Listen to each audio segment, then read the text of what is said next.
Good morning दोस्तों।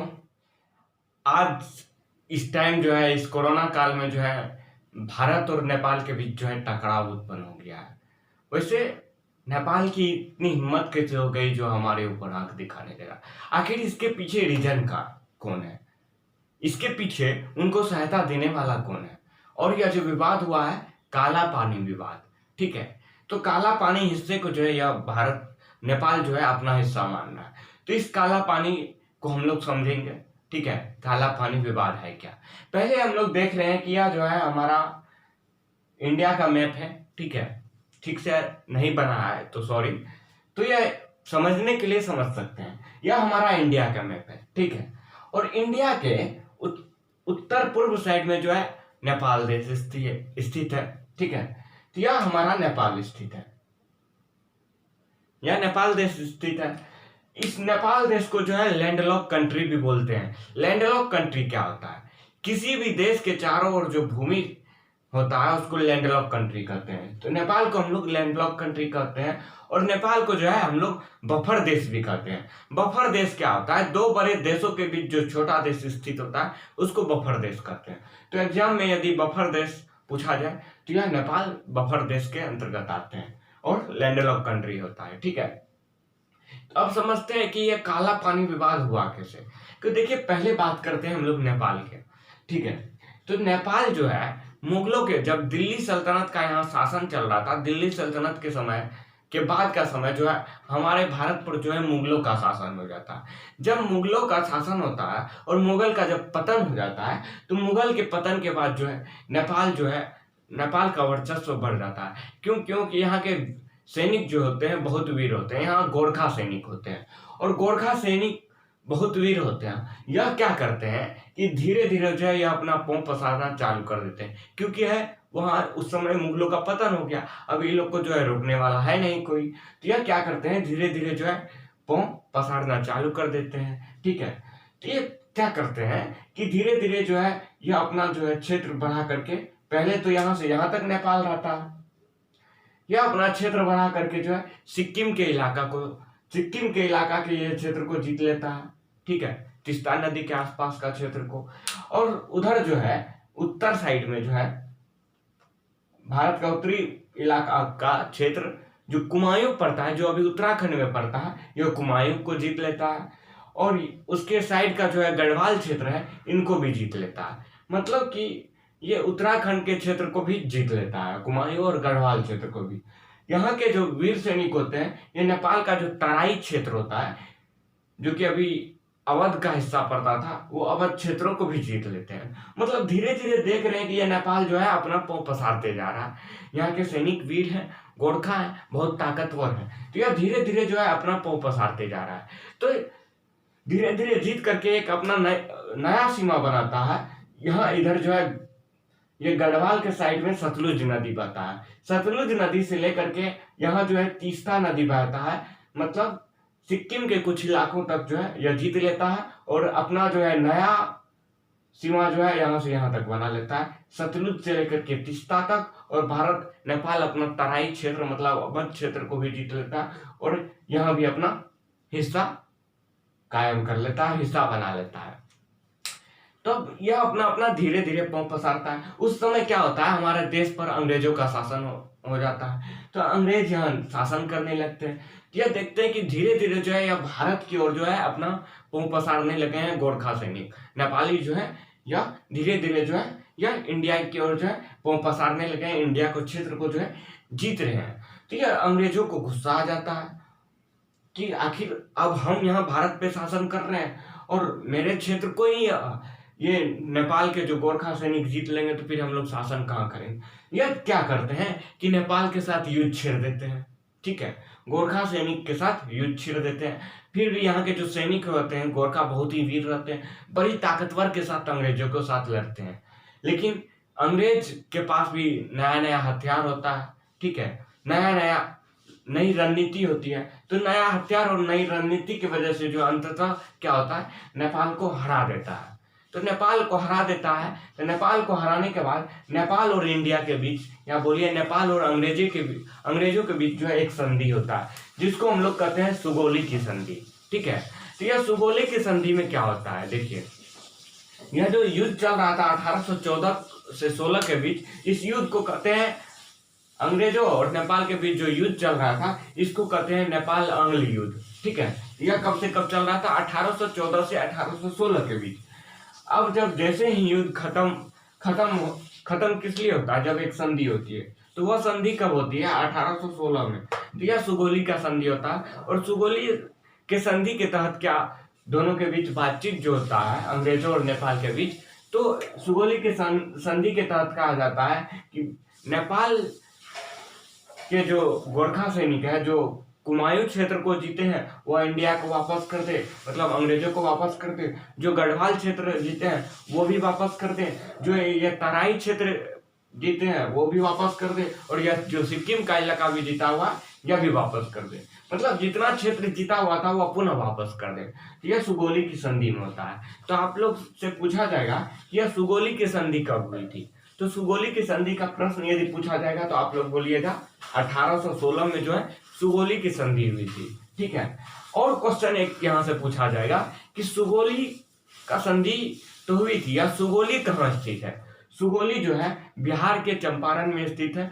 यही जो है अंग्रेजों और नेपाल के बीच यह संधि हुई थी, और संधि के तहत जो क्षेत्र जीत चुके थे नेपाल, कुमायूं, गढ़वाल, सिक्किम और नेपाल का जो तराई क्षेत्र था वह पुनः जो है अंग्रेजों को वापस कर दिए, मतलब इंडिया को पुनः दे दिए। ठीक है, तो वह तो पुनः दे दिए थे।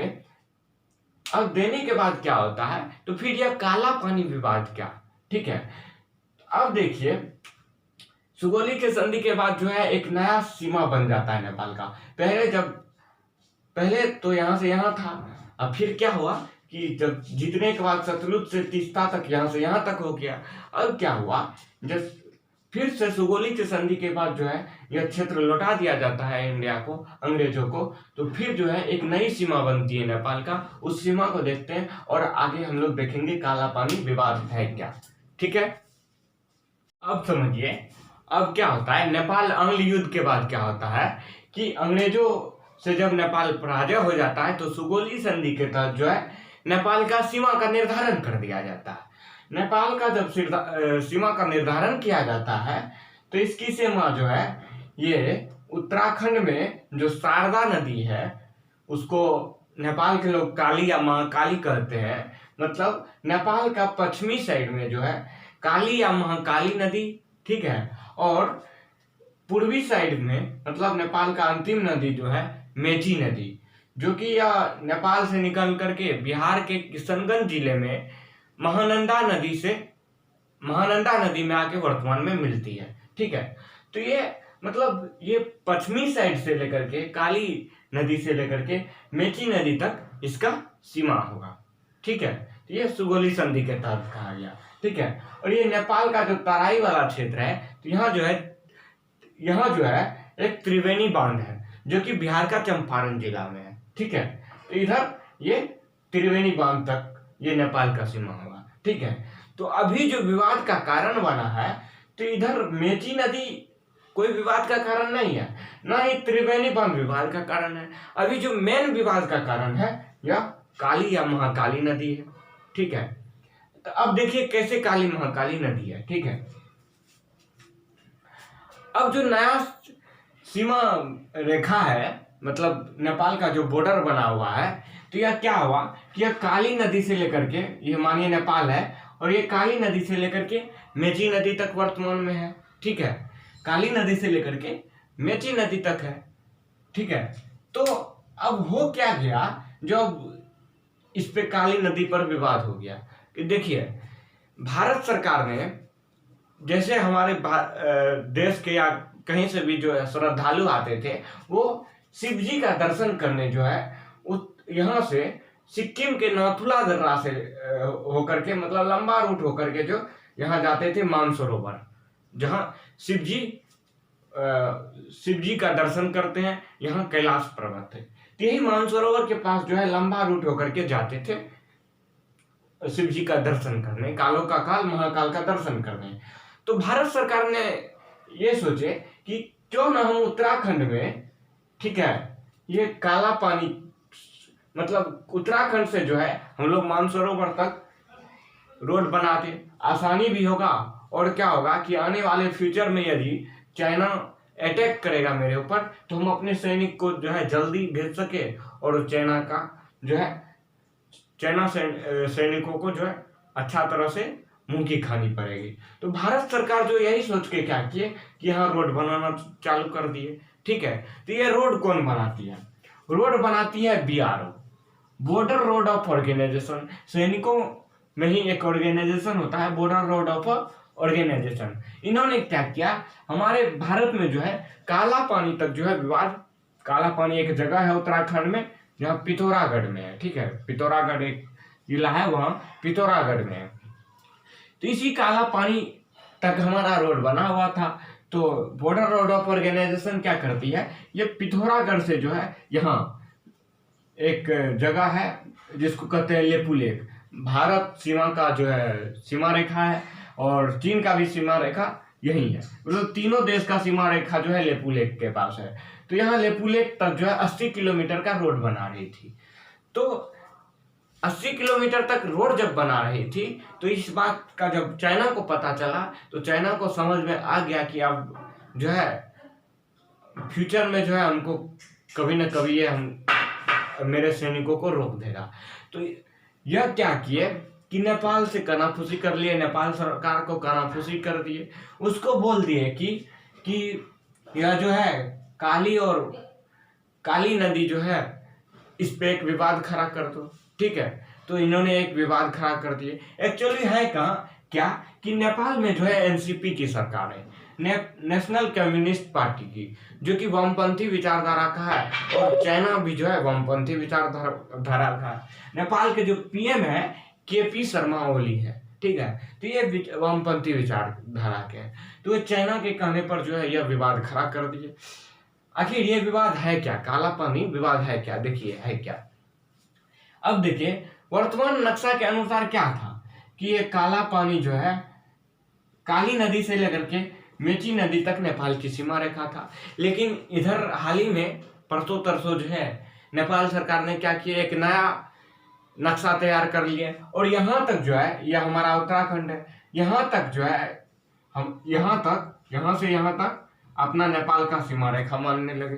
ठीक है, तो मानने लगे और भारत सरकार से बोलने लगे कि यह आपकी सीमा रेखा नहीं है, यह हमारे क्षेत्र में आता है, यह आपका क्षेत्र नहीं है। ठीक है, तो भारत सरकार नेपाल सरकार बोले क्यों? बोला ये हम सुगौलिक संधि को मानते हैं। तो सुगौलिक संधि में तो यही कहा गया था कि काली या महाकाली नदी से लेकर के आपका सीमा रेखा मेची नदी तक होगा। लेकिन फिर ये काली नदी अभी काली नदी के पास जो है सीमा रेखा, काली नदी जो है विवाद में क्यों आ गया? देखिए, और भारत सरकार भी कह रही है हम भी सुगौली संधि को मानते हैं। तो विवाद का कारण क्या हो गया कि यहाँ जो है ये जो काली नदी निकलती है, ये नदियों का 3 शाखाओं से होकर के निकलती है। ठीक है, पहला शाखा है यहाँ जो है ये वाला, ये जो है लिम्पिया धुर्रा का है। ठीक है, पहला शाखा जो है ये लिम्पिया धुर्रा का है, और सेकेंड जो है ये काला पानी का, और ये थर्ड जो है जहाँ तीनों देश की सीमा लगती है ये लेपू लेक है। ठीक है, ये लेपू लेक है। तो यह नदी का जो उद्गम होता है, काली या महाकाली नदी का जो उद्गम होता है, यही तीनों के मिलने से उद्गम होता है। ठीक है, तो नेपाल सरकार का कहना हुआ यह नदी जो निकलती है, इस नदी का जो उद्गम होता है ये लिम्पिया धुर्रा से होता है। मतलब ये लिम्पिया धुर्रा से होकर के होता है, इसलिए जो है इतना क्षेत्र जो है हमारा होगा। ठीक है, यहाँ से जो है मेरा सीमा रेखा होगा।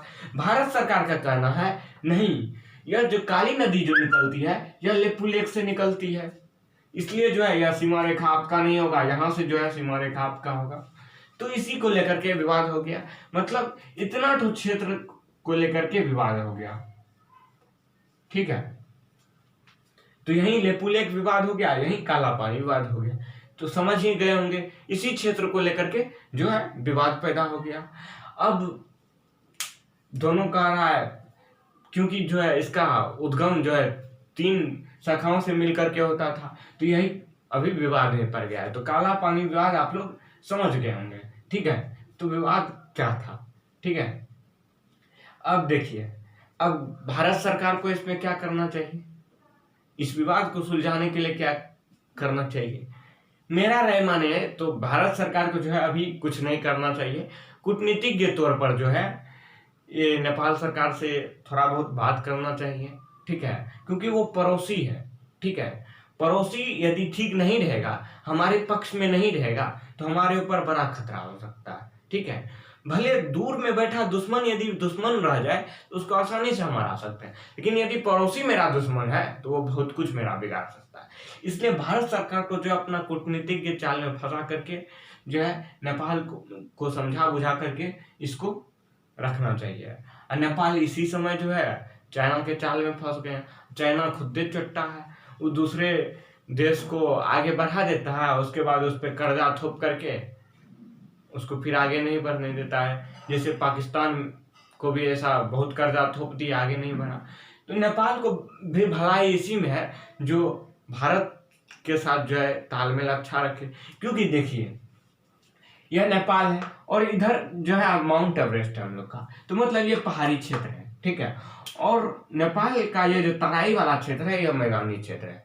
तो चाइना जो भी सामान भेजता है नेपाल, तो ये ऐसे करके आता है यहाँ कोलकाता हवाई अड्डा पे, कोलकाता अड्डा पे पहुंचाता है, कोलकाता बंदरगाह पे, कोलकाता बंदरगाह से जो है यहाँ नेपाल तक पहुंचता है। मतलब जो 10 टका का सामान है, नेपाल पहुंचते पहुंचते 12 टका लगता है। ठीक है, यदि नेपाल चाइना से मंगाएगा, यदि इसके थ्रू मतलब भारत बंद कर देगा, कोलकाता बंदरगाह को नहीं पहुंचने देगा, तो क्या होगा कि चाइना को इधर से भेजना पड़ेगा। इधर बहुत पहाड़ी इलाका, मतलब नेपाल पहुंचते पहुंचते जो 10 टका का सामान होगा वो 250 में होगा, तो नेपाल को घाटा ही है। ठीक है, तो नेपाल के पास तो तरीका है इसको रोकने का कि कोरोना काल में इलाज तुरंत कर देगा नेपाल का, लेकिन धीरे धीरे बात करना चाहिए, तुरंत दुश्मनी मोल नहीं लेना चाहिए। ठीक है, तो नेपाल को समझ भी जाना चाहिए, नेपाल सरकार को समझ भी जाना चाहिए। हालांकि इधर पड़ोसी समझ करके भारत जो है 2 लाख हाइड्रोक्लोरोक्विन जो कि नेपाल को फ्री में दिए हैं। ठीक है, और अमेरिका और भी देश को जो बेचे उनसे पैसा लिए। ठीक है, जो कि चाइना इनका उतना मदद नहीं किया है, भारत फ्री में दे रहे हैं क्योंकि हमारा पड़ोसी है। तो नेपाल सरकार को यहाँ समझ आना चाहिए। वैसे आप लोग नेपाल में काला पानी लेपुलेख विवाद समझ गए होंगे। यही क्षेत्र जो है, ये इतना तो क्षेत्र जो है विवाद का कारण बना हुआ है। ठीक है, अब देखिए सरकार क्या करती है। आई होप आप लोग समझ गए होंगे। ठीक है, तो और भी भारत चाइना का विवाद को पे हम लोग वीडियो बनाएंगे, देखेंगे भारत चाइना विवाद कहीं झड़प हो रहा है लद्दाख क्षेत्र में देख रहे हैं, तो उस पर भी हम लोग बात करेंगे। ठीक है, थैंक यू।